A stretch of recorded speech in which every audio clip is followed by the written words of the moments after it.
Chapter 8. Kernstown, 1862, February 27. By the end of February, a pontoon bridge had been thrown across the Potomac at Harper's Ferry, and Banks had crossed to the Virginia shore. An army of 38,000 men, including 2,000 cavalry and accompanied by 80 pieces of artillery, threatened Winchester. President Lincoln was anxious that the town should be occupied. Banks believed that the opportunity was favourable. "The roads to Winchester," he wrote, "are turnpikes and in tolerable condition. The enemy is weak, demoralized, and depressed." But McClellan, who held command of all the Federal forces, had no mind to expose even a detachment to defeat. The main Confederate army at Centreville could, at any moment, dispatch reinforcements by railway to the valley, reversing the strategic movement which had won Bull Run, while the Army of the Potomac, held fast by the mud, could do nothing to prevent it. Banks was therefore ordered to occupy the line Charlestown to Martinsburg, some 22 miles from Winchester, to cover the reconstruction of the Baltimore and Ohio Railroad, and to accumulate supplies preparatory to a further advance. The troops, however, did not approve such cautious strategy. Their appetite for work, according to their commander, was very sharp. Banks himself was not less eager. "If left to our own discretion," he wrote to McClellan's chief of staff, "the general desire will be to move early." March 9th. On March 7th, General D.H. Hill, acting under instructions, fell back from Leesburg, and 2 days later Johnston, destroying the railways, abandoned Centreville.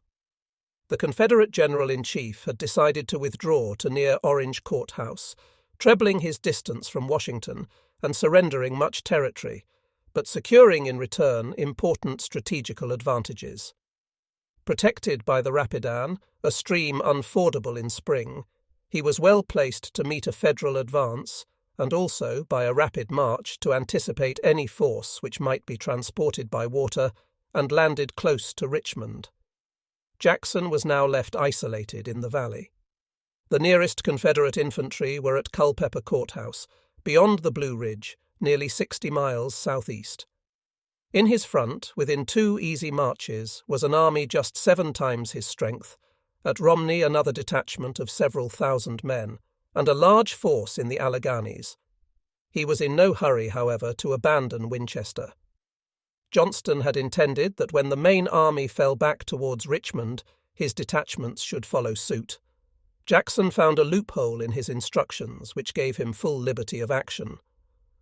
"I greatly desire," he wrote to Johnston on March 8th, "to hold this place, Winchester, so far as may be consistent with your views and plans, and am making arrangements, by constructing works, etc., to make a stand.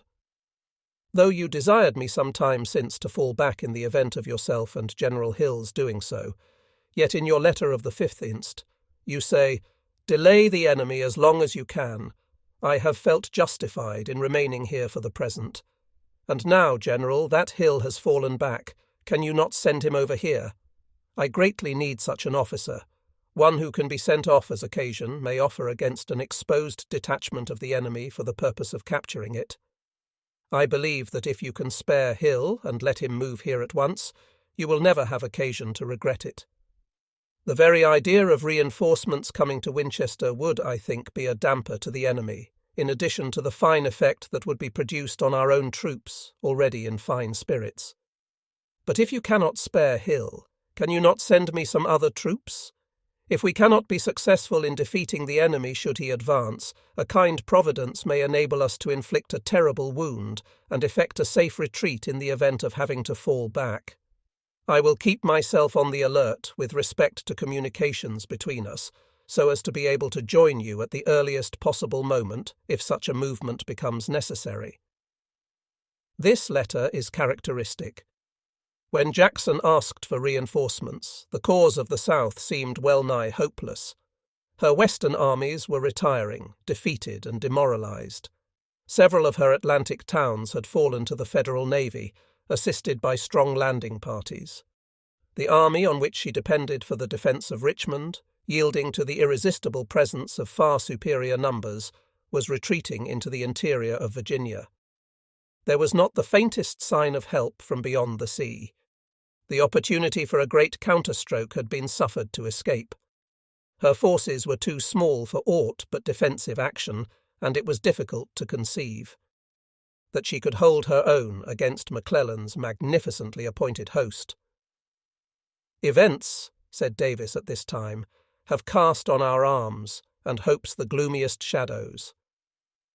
But from the valley, the northern outpost of the Confederate armies, where the danger was most threatening and the means of defence the most inadequate, came not a whisper of apprehension. The troops that held the border were but a handful, but Jackson knew enough of war to be aware that victory does not always side with the big battalions. Neither Johnston nor Davis had yet recognized, as he did, the weak joint in the Federal harness.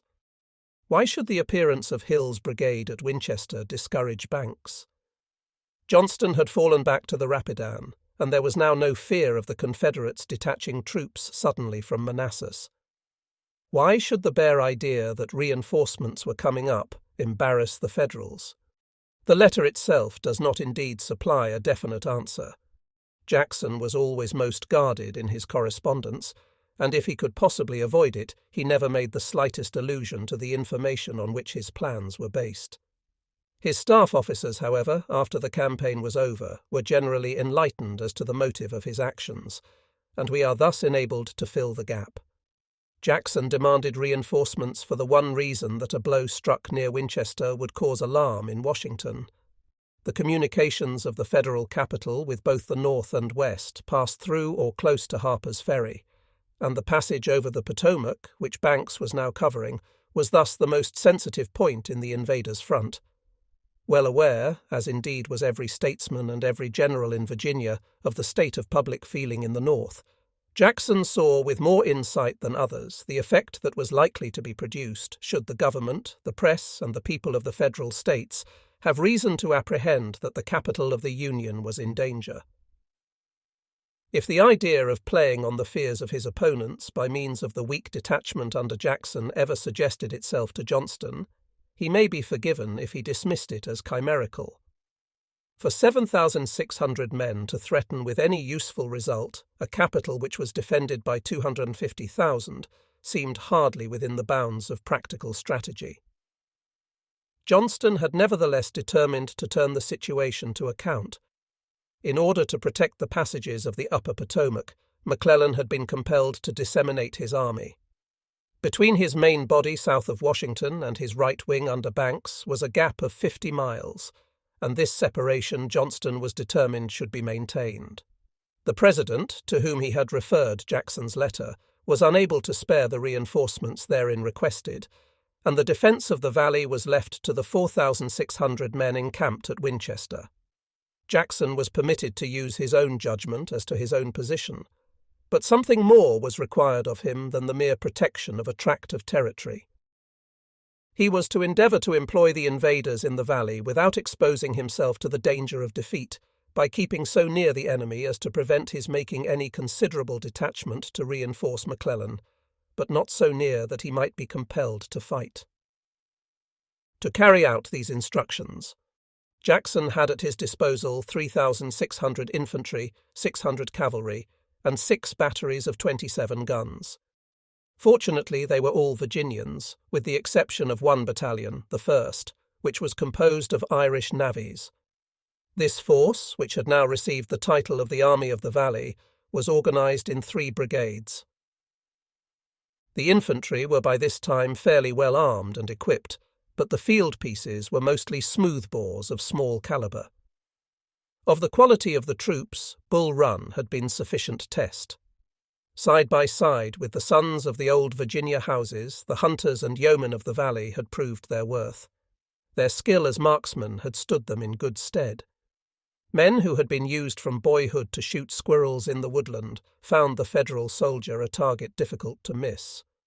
Skirmishing and patrolling came instinctively to those who had stalked the deer and the bear in the mountain forests, and the simple, hardy life of an agricultural community was the best probation for the trials of a campaign. The lack of discipline and of competent regimental officers might have placed them at a disadvantage had they been opposed to regulars, but they were already half broken to the soldiers' trade before they joined the ranks. They were no strangers to camp and bivouac, to peril and adventure. Their hands could guard their heads.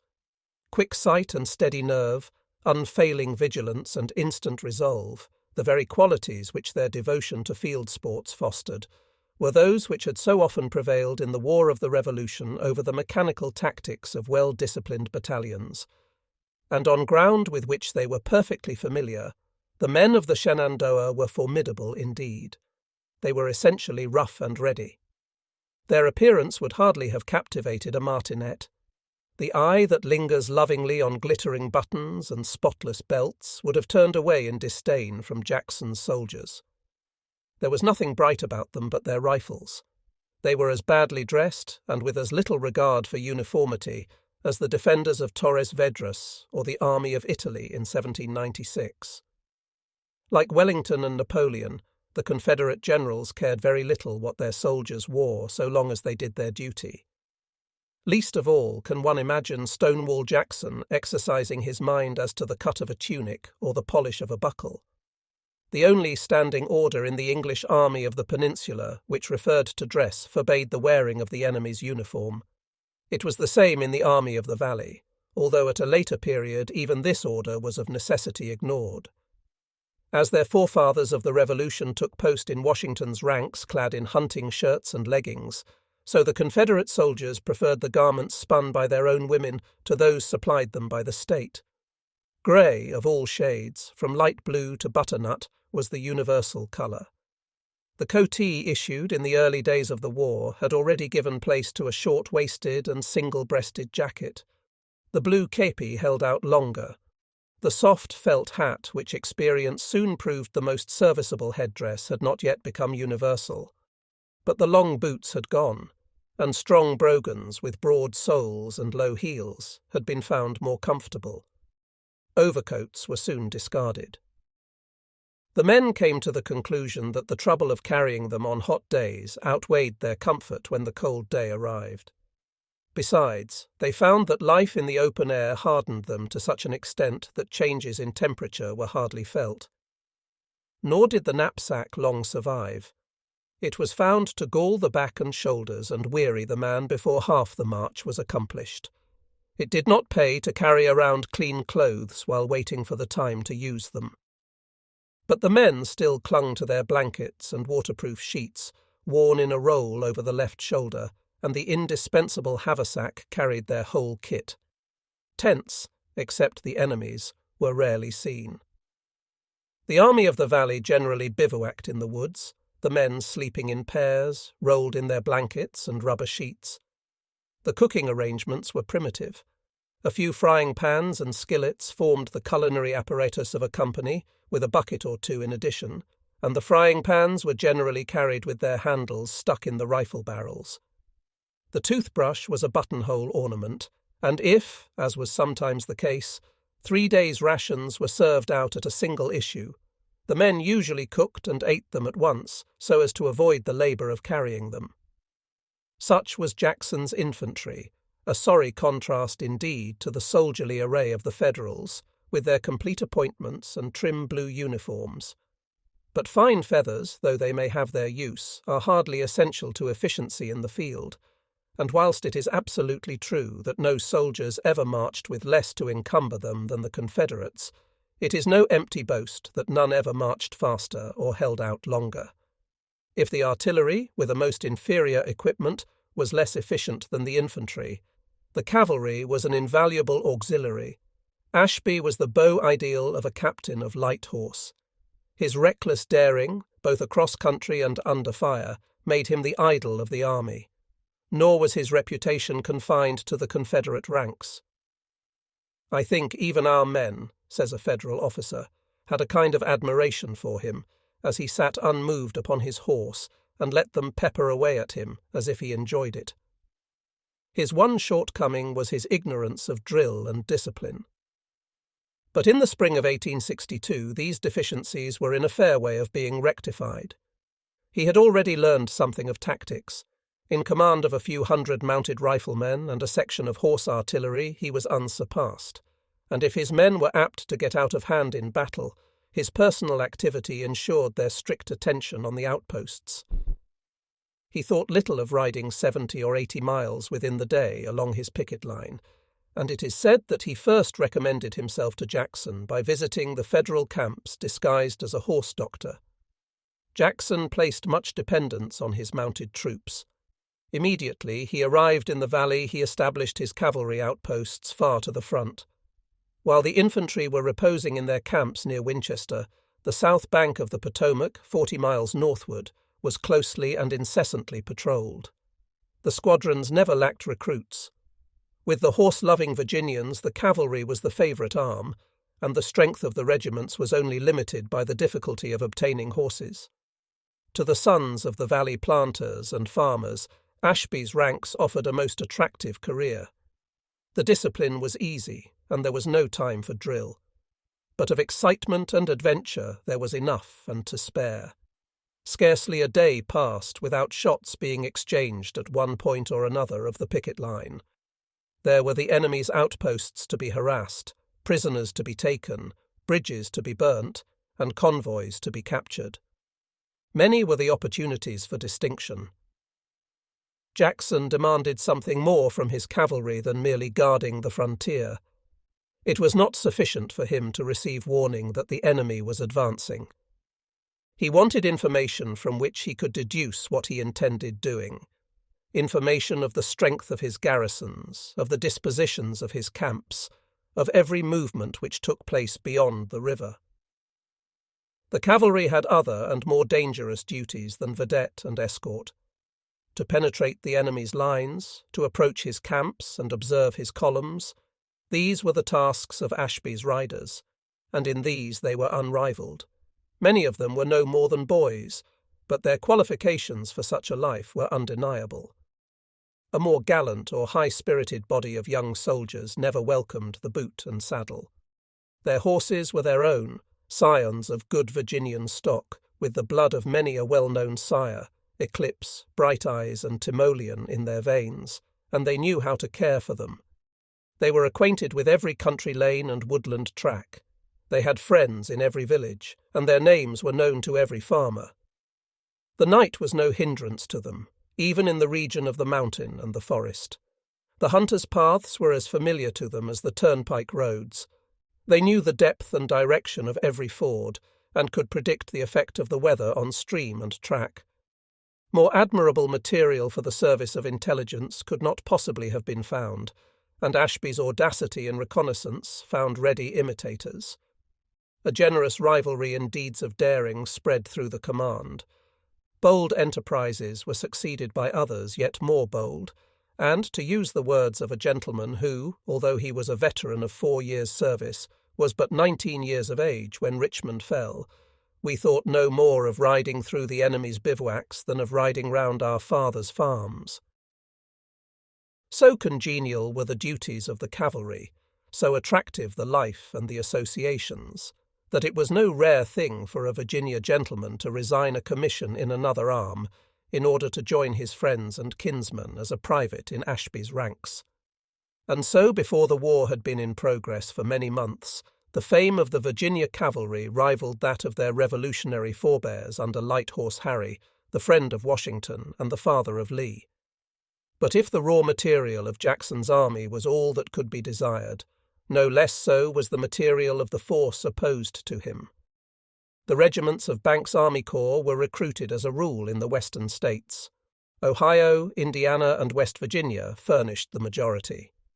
They too were hunters and farmers, accustomed to firearms and skilled in woodcraft. No hardier infantry marched beneath the stars and stripes.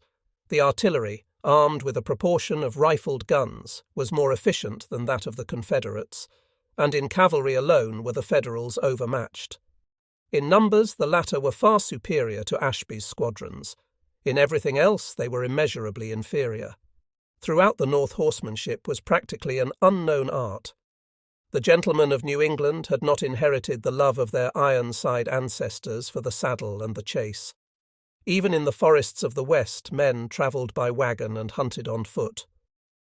As cavalry, says one of Banks's brigadiers, Ashby's men were greatly superior to ours.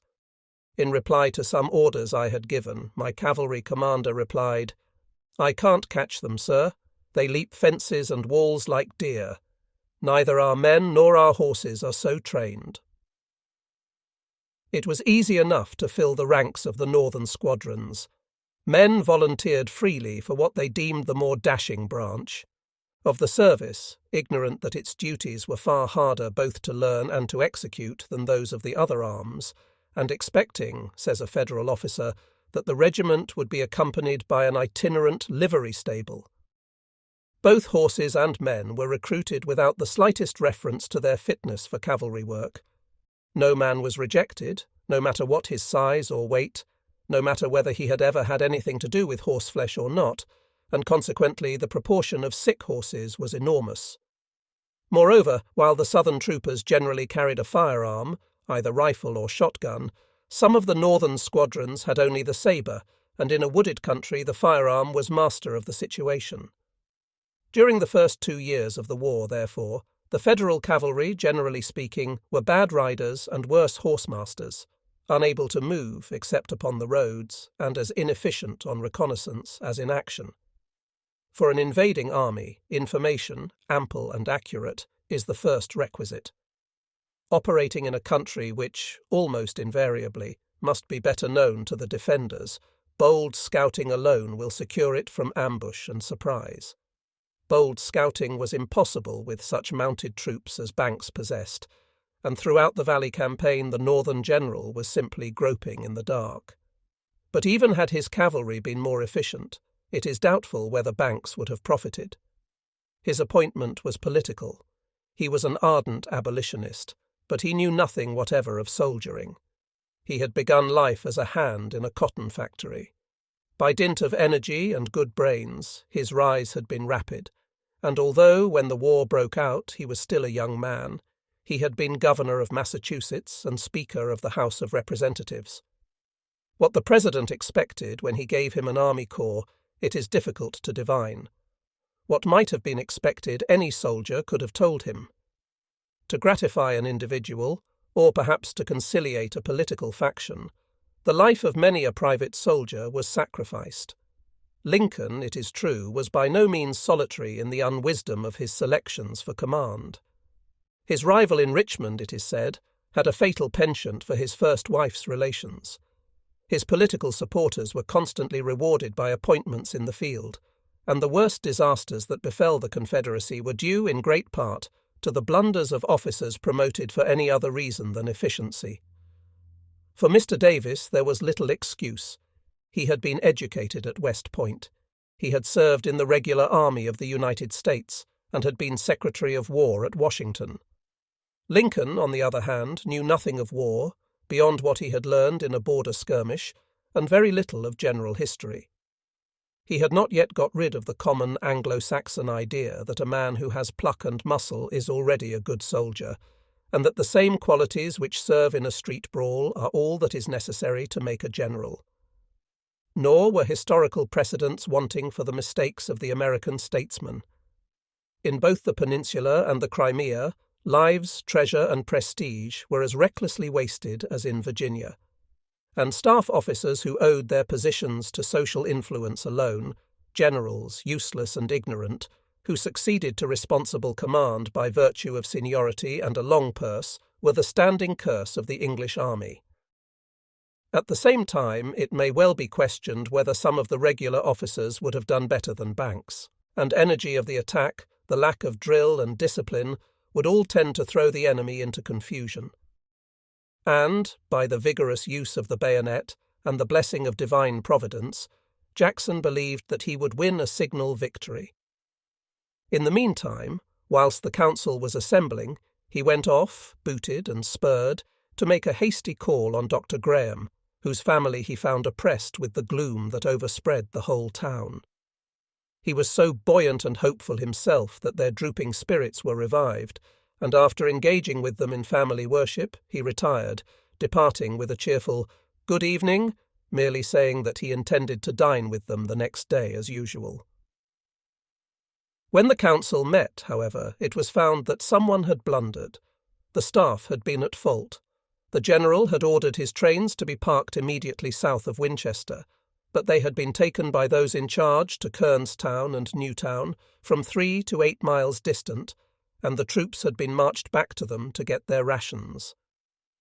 Jackson learned for the first time, when he met his officers, that his brigades, instead of being on the outskirts of Winchester, were already 5 or 6 miles away. A march of 10 miles would thus be needed to bring them into contact with the enemy. This fact and the disapproval of the council caused him to abandon his project. Before following his troops, he once more went back to Dr. Graham's. His cheerful demeanour during his previous visit, although he had been as reticent as ever as to his plans, had produced a false impression, and this he thought it his duty to correct. He explained his plans to his friend, and as he detailed the facts which had induced him to change them, he repeatedly expressed his reluctance to give up Winchester without a blow. With slow and desperate earnestness he said, "Let me think. Can I not yet carry my plan into execution?"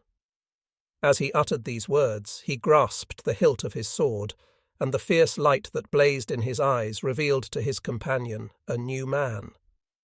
The next moment he dropped his head and released his sword, with the words, "No, I must not do it. It may cost the lives of too many brave men. I must retreat and wait for a better time." He had learned a lesson. "Late in the evening," says the medical director of the Valley Army, "we withdrew from Winchester. I rode with the general as we left the place, and as we reached a high point overlooking the town, we both turned to look at Winchester, now left to the mercy of the Federal soldiers. I think that a man may sometimes yield to overwhelming emotion, and I was utterly overcome by the fact that I was leaving all that I held dear on earth. But my emotion was arrested by one look at Jackson.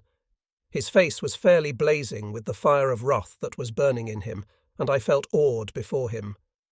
Presently he cried out, in a tone almost savage, 'That is the last council of war I will ever hold.'"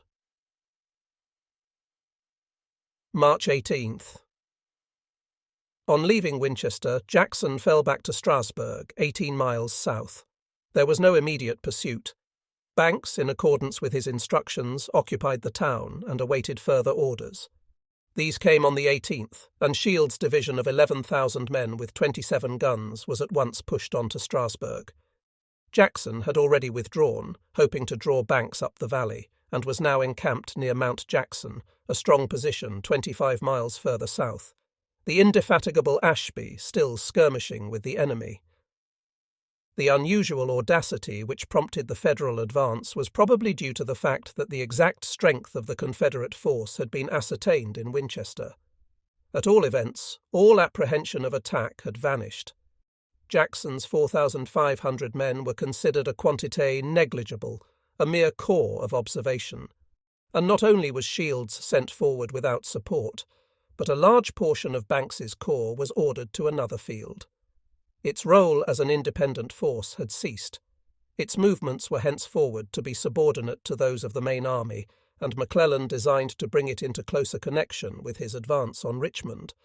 How his design was frustrated, how he struggled in vain to correct the original dissemination of his forces, how his right wing was held in a vice by Jackson, and how his initial errors eventually ruined his campaign, is a strategical lesson of the highest import. From the day McClellan took command, the Army of the Potomac had done practically nothing. Throughout the winter, troops had poured into Washington at the rate of 40,000 tons a month. By the end of December, there were 148,000 men fit for duty. By March 20th, the grand aggregate was 240,000. But during the winter, no important enterprise had been undertaken. The colours of the rebels were still flaunting within sight of the forts of Washington, and the mouth of the Potomac was securely closed by Confederate batteries. With such a mighty army at their service, it is little wonder that the North became restive and reproached their general. It is doubtless true that the first thing needful was organization. To discipline and consolidate the army so as to make success assured was unquestionably the wiser policy. However, the impatience of a sovereign people, ignorant of war, is not to be lightly yielded to. At the same time, The desire of a nation cannot be altogether disregarded.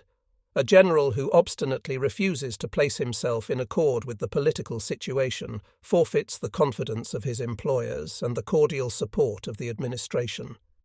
The cry throughout the North was for action. The President took it upon himself to issue a series of orders. The army was ordered to advance on February 22nd, a date chosen because it was Washington's birthday, just as the third and most disastrous assault on Plevna was delivered on the name day of the Tsar. McClellan secured delay. His plans were not yet ripe. The Virginia roads were still impassable. The season was not yet sufficiently advanced for active operations, and that his objections were well-founded it is impossible to deny. The prospect of success depended much upon the weather.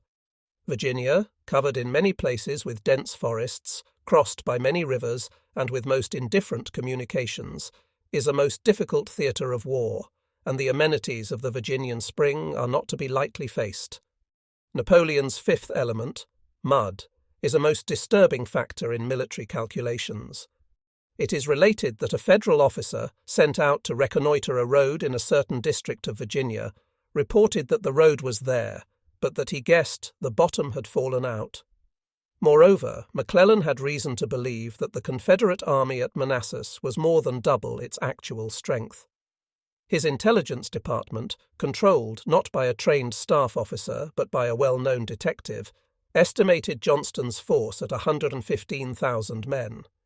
In reality, including the detachment on the Shenandoah, it at no time exceeded 50,000. But for all this, there was no reason whatever for absolute inactivity. The capture of the batteries which barred the entrance to the Potomac, the defeat of the Confederate detachments along the river, the occupation of Winchester or of Leesburg, were all feasible operations. By such means the impatience of the Northern people might have been assuaged. A few successes, even on a small scale, would have raised the morale of the troops and have trained them to offensive movements. The general would have retained the confidence of the administration and have secured the respect of his opponents. Jackson had set him the example. His winter expeditions had borne fruit. The Federal generals opposed to him gave him full credit for activity. Much dissatisfaction was expressed by the troops, says one of Banks's brigadiers, that Jackson was permitted to get away from Winchester without a fight, and but little heed was paid to my assurances that this chieftain would be apt, before the war closed, to give us an entertainment up to the utmost of our aspirations. It was not only of McClellan's inactivity that the government complained. At the end of February he submitted a plan of operations to the President, and with that plan Mr. Lincoln totally disagreed. McClellan, basing his project on the supposition that Johnston had 100,000 men behind formidable entrenchments at Manassas, blocking the road to Richmond, proposed to transfer 150,000 men to the Virginia coast by sea, and landing either at Urbana on the Rappahannock or at Fortress Monroe on the Yorktown Peninsula, to intervene between the Confederate army and Richmond, and possibly to capture the southern capital before Johnston could get back to save it. The plan at first sight seemed promising, but in Lincoln's eyes it had this great defect. During the time McClellan was moving round by water and disembarking his troops, and this, so few were the transports, would take at least a month, Johnston might make a dash at Washington. The city had been fortified. A cordon of detached forts surrounded it on a circumference of 30 miles. The Potomac formed an additional protection. But a cordon of isolated earthworks does not appeal as an effective barrier to the civilian mind, and above Point of Rocks the great river was easy of passage. Even if Washington were absolutely safe from a coup de main, Lincoln had still good reason for apprehension. The Union capital was merely the seat of government. It had no commercial interests. With a population of but 20,000, it was of no more practical importance than Windsor or Versailles. Compared with New York, Pittsburgh, or Philadelphia, it was little more than a village. But in the regard of the Northern people, Washington was the center of the Union, the keystone of the national existence. The Capitol, the White House, the Treasury were symbols as sacred to the states as the colors to a regiment. If the nation was set upon the fall of Richmond, it was at least as solicitous for the security of its own chief city, and an administration that permitted that security to be endangered would have been compelled to bow to the popular clamour. The extraordinary taxation demanded by the war already pressed heavily on the people.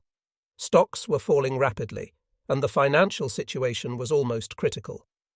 It is probable, too, that a blow at Washington would have done more than destroy all confidence in the government. England and France were chafing under the effects of the blockade. The marts of Europe were hungry for cotton. There was much sympathy beyond seas with the seceded states, and, should Washington fall, the South, in all likelihood, would be recognized as an independent nation. Even if the great powers were to refuse her active aid in the shape of fleets and armies, she would at least have access to the money markets of the world, and it was possible that neither England nor France would endure the closing of her ports. With the breaking of the blockade, money, munitions, and perhaps recruits would be poured into the Confederacy, and the difficulty of reconquest would be trebled. The dread of foreign interference was, therefore, very real, and Lincoln, foreseeing the panic that would shake the nation should a Confederate army cross the Potomac at Harper's Ferry or Point of Rocks, was quite justified in insisting on the security of Washington being placed beyond a doubt. He knew, as also did Jackson, that even a mere demonstration against so vital a point might have the most deplorable effect. Whatever line of invasion, he asked, might be adopted, let it be one that would cover Washington. Lincoln's remonstrances, however, had no great weight with McClellan. The general paid little heed to the political situation. His chief argument in favour of the expedition by sea had been the strength of the fortifications at Manassas. Johnston's retreat on March 9th removed this obstacle from his path, but although he immediately marched his whole army in pursuit, he still remained constant to his favourite idea. The road to Richmond from Washington involved a march of 100 miles over a difficult country, with a single railway as the line of supply. The route from the coast, although little shorter, was certainly easier. Fortress Monroe had remained in Federal hands. Landing under the shelter of its guns, he would push. Forward, aided by the Navy, to West Point, the terminus of the York River Railroad, within 30 miles of Richmond, transporting his supplies by water. Washington, with the garrison he would leave behind, would in his opinion be quite secure. The Confederates would be compelled to concentrate for the defence of their capital, and a resolute endeavour on their part to cross the Potomac was forbidden by every rule of strategy. Had not Johnston, in his retreat, burnt the railway bridges? Could there be a surer indication that he had no intention of returning? Such was McClellan's reasoning, and, putting politics aside, it was perfectly sound.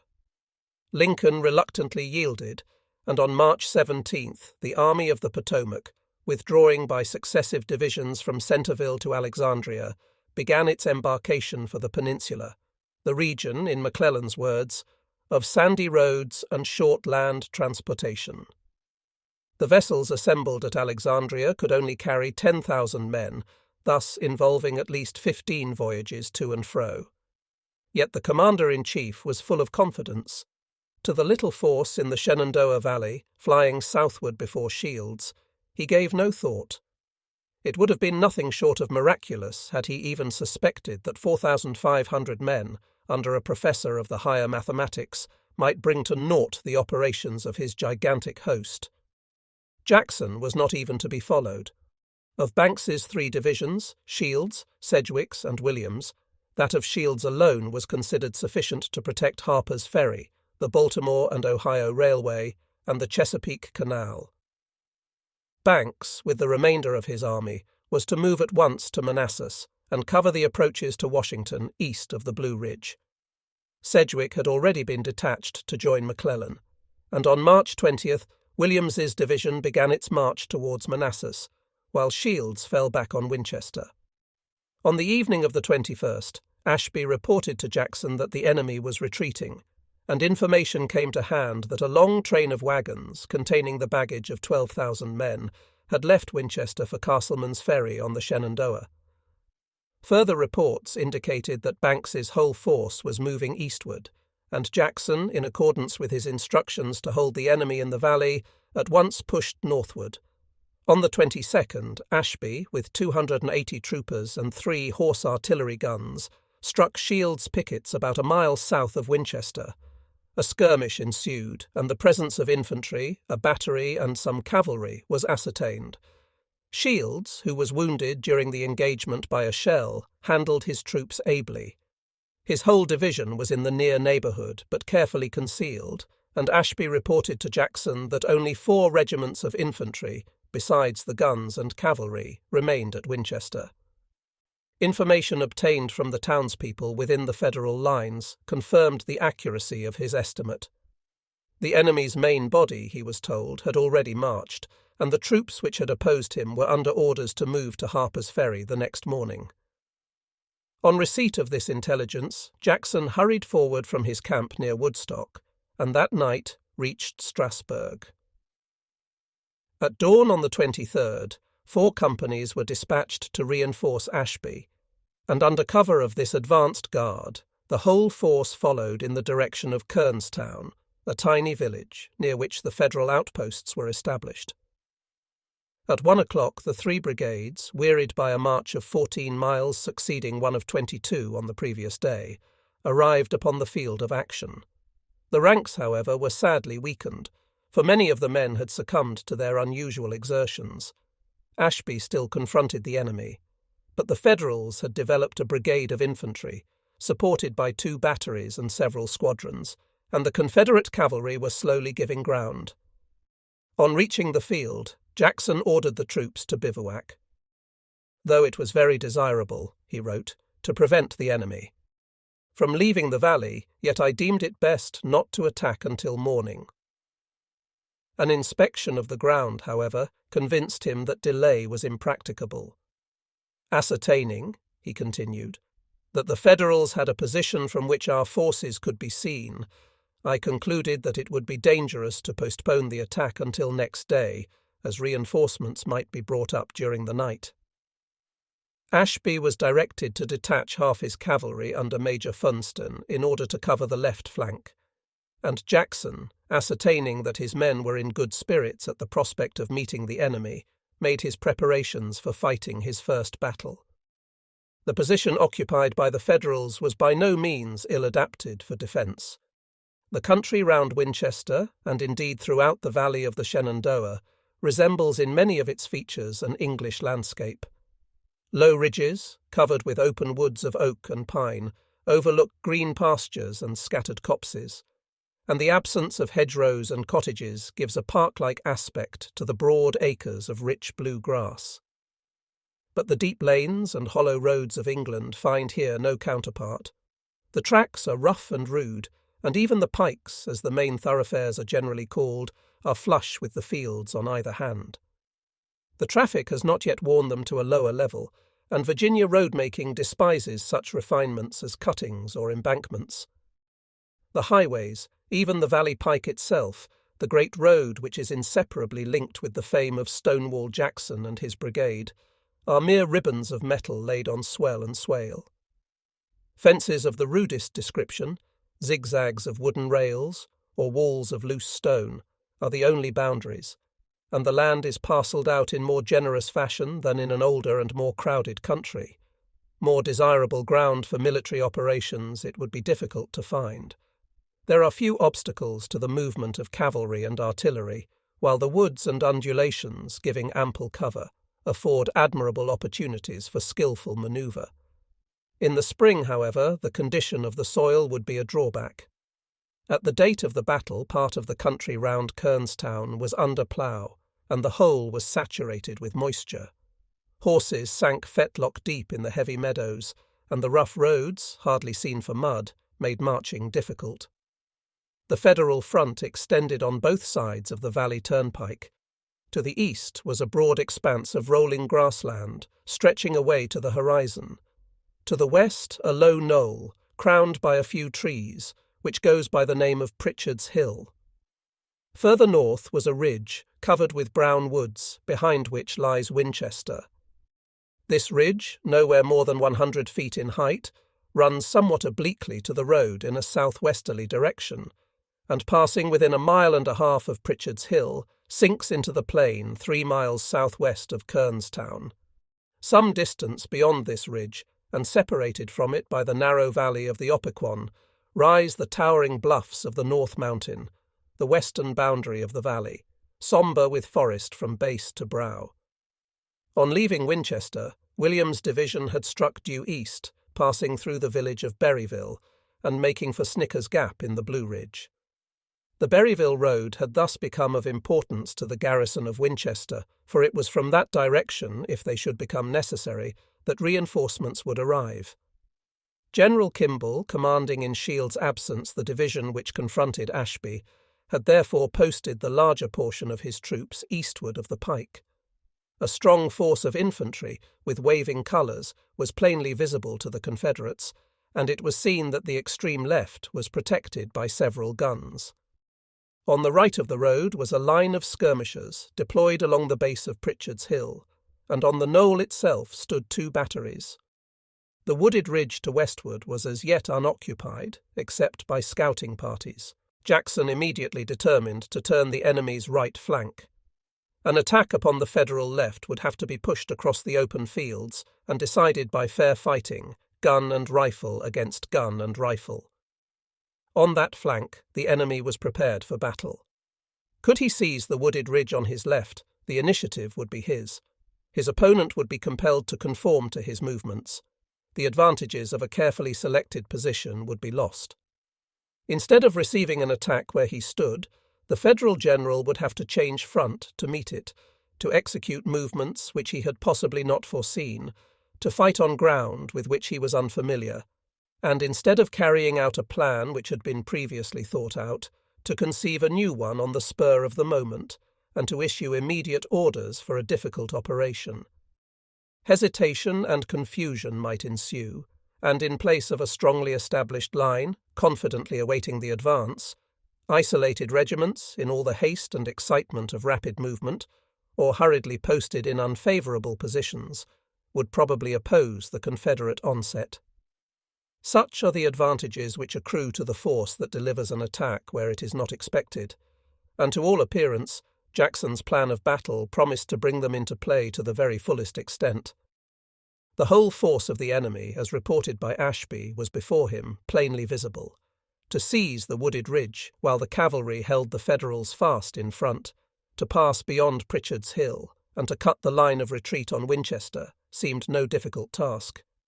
The only danger was the possibility of a counterstroke while the Confederates were executing their turning movement. But the enemy, so far as Jackson's information went, was rapidly withdrawing from the valley. The force confronting him was no more than a rear guard, and it was improbable in the extreme that a mere rear guard would involve itself in a desperate engagement.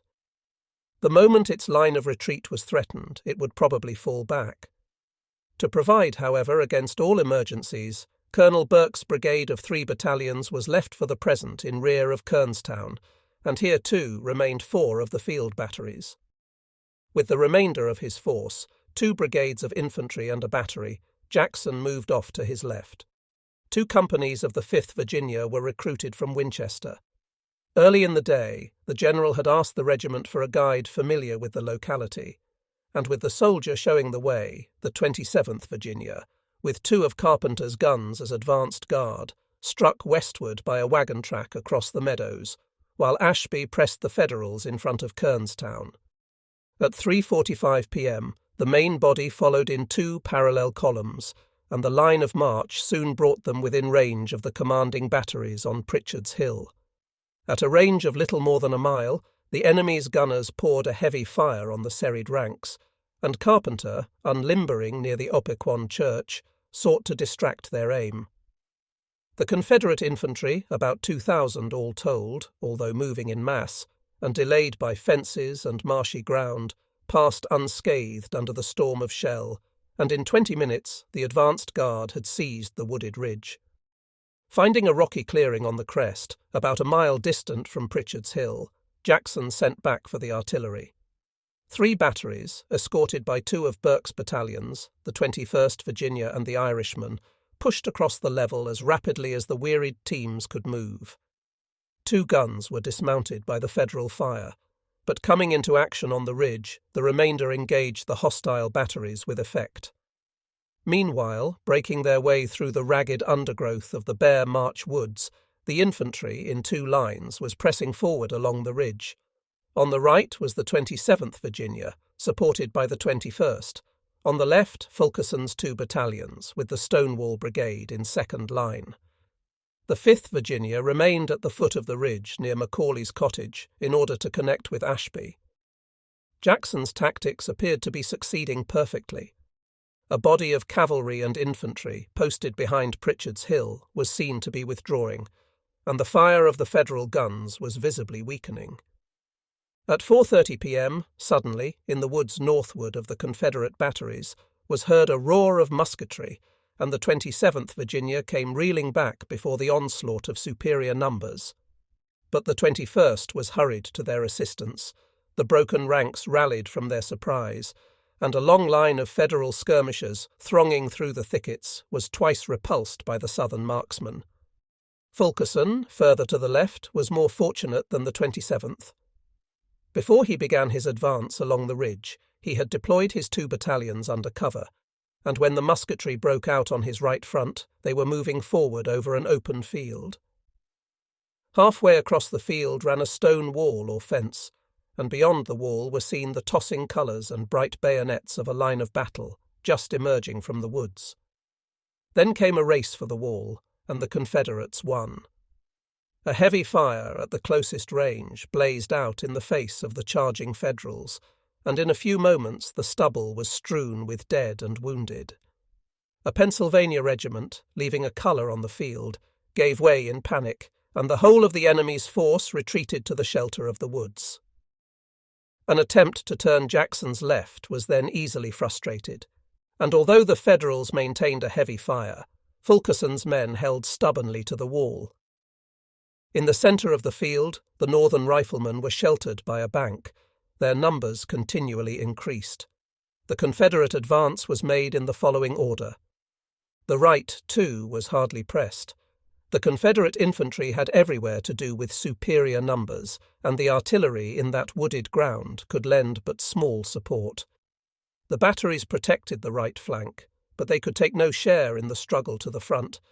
And yet, as the dusk came on, after 2 long hours of battle, the white colours of the Virginia regiments, fixed fast amongst the rocks, still waved defiant. The long grey line, a ragged spray of humanity, plied the ramrod with still fiercer energy, and pale women on the hills round Winchester listened in terror to the crashing echoes of the leafless woods. But the end could not be long delayed. Ammunition was giving out. Every company which had reached the ridge had joined the fighting line. The ranks were thinning.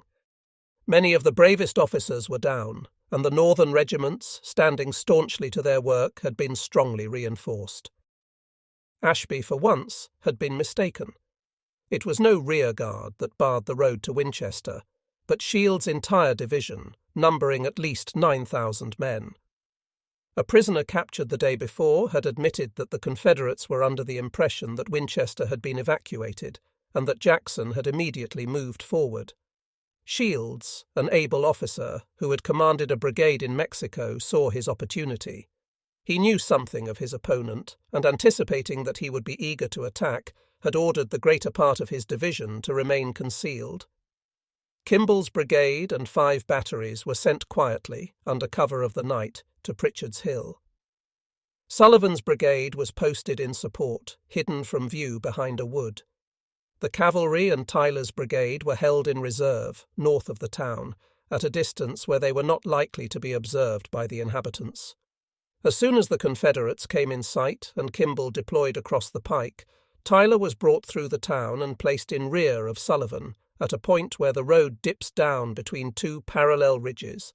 Shields himself, wounded in the skirmish of the preceding day, was not present at the action, although responsible for these dispositions, and the command had devolved on Kimball. That officer, when Jackson's design became apparent, ordered Tyler to occupy the wooded ridge, and it was his 5 regiments, over 3,000 strong, which had struck so strongly at the Confederate advance. But although superior in numbers by a third, they were unable to make headway. Kimball, however, rose to the situation before it was too late. Recognizing that Ashby's weak attack was nothing more than a demonstration, he hurried nearly the whole of his own brigade, followed by 3 battalions of Sullivan's, to Tyler's aid, leaving a couple of battalions and the artillery to hold the pike. The struggle, says Shields, had been for a short time doubtful, but this reinforcement of 3,000 bayonets turned the scale. Jackson had ordered the 5th and 42nd Virginia to the ridge, and a messenger was sent back to hurry forward the 48th. But it was too late. Before the 5th could reach the heights, the centre of the Confederate line was broken. Garnett, the commander of the Stonewall Brigade, without referring to the general, who was in another part of the field, had given the order to fall back. Fulkerson, whose right was now uncovered, was obliged to conform to the rearward movement, and moving across from Pritchard's Hill, 2 Federal regiments, despite the fire of the Southern guns, made a vigorous attack on Jackson's right. The whole Confederate line, long since dissolved into a crowd of skirmishers, and with the various regiments much mixed up, fell back, still fighting, through the woods. Across the clearing, through the clouds of smoke, came the northern masses in pursuit. On the extreme right, a hot fire of canister, at a range of 250 yards, drove back the troops that had come from Pritchard's Hill. But on the wooded ridge above, the artillery was unable to hold its own. The enemy's riflemen swarmed in the thickets, and the batteries fell back. As they limbered up, one of the 6-pounders was overturned. Under a hot fire, delivered at not more than 50 paces distant, the sergeant in charge cut loose the 3 remaining horses, but the gun was abandoned to the enemy.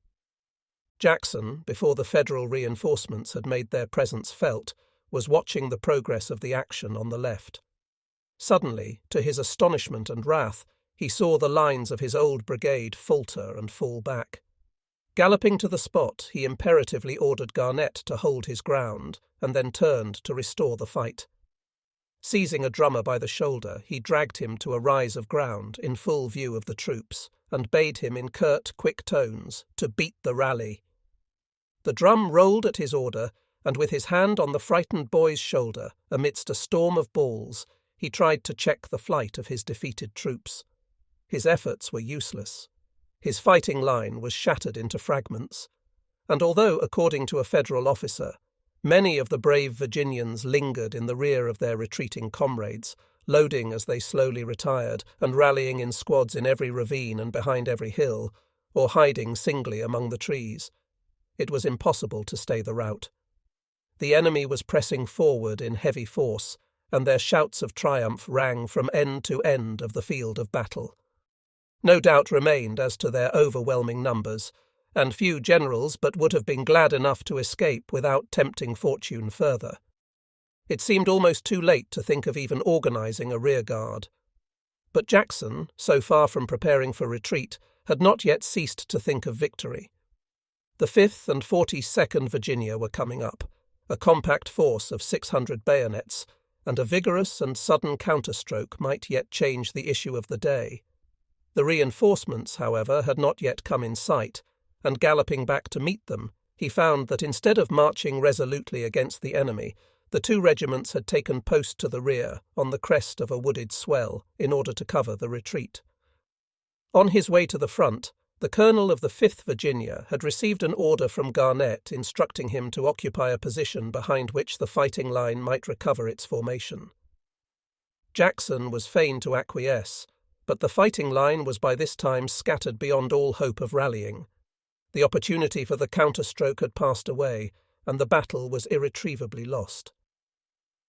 Arrangements were quickly made to enable the broken troops to get away without further molestation. A battery was ordered to take post at the foot of the hill, and Funstein's cavalry was called up from westward of the ridge.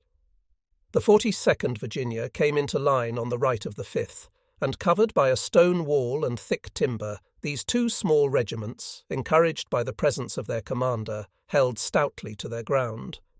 The attack was pressed with reckless gallantry. In front of the 5th Virginia, the colors of the 5th Ohio changed hands no less than 6 times, and one of them was pierced by no less than 48 bullets. The 84th Pennsylvania was twice repulsed and twice rallied, but on the fall of its colonel retreated in confusion. The left of the 14th Indiana broke, but the 13th Indiana now came up, and inch by inch, according to their commanding officer, the Confederates were pushed back. The 5th Virginia was compelled to give way before a flanking fire, but the colonel retired the colours to a short distance and ordered the regiment to reform on them. Again the heavy volleys blazed out in the gathering twilight, and the sheaves of death grew thicker every moment on the bare hillside. But still the Federals pressed on, and swinging round both flanks, forced the Confederate rearguard from the field, while their cavalry, moving up the valley of the Opequon, captured several ambulances and cut off some 200 or 300 fugitives.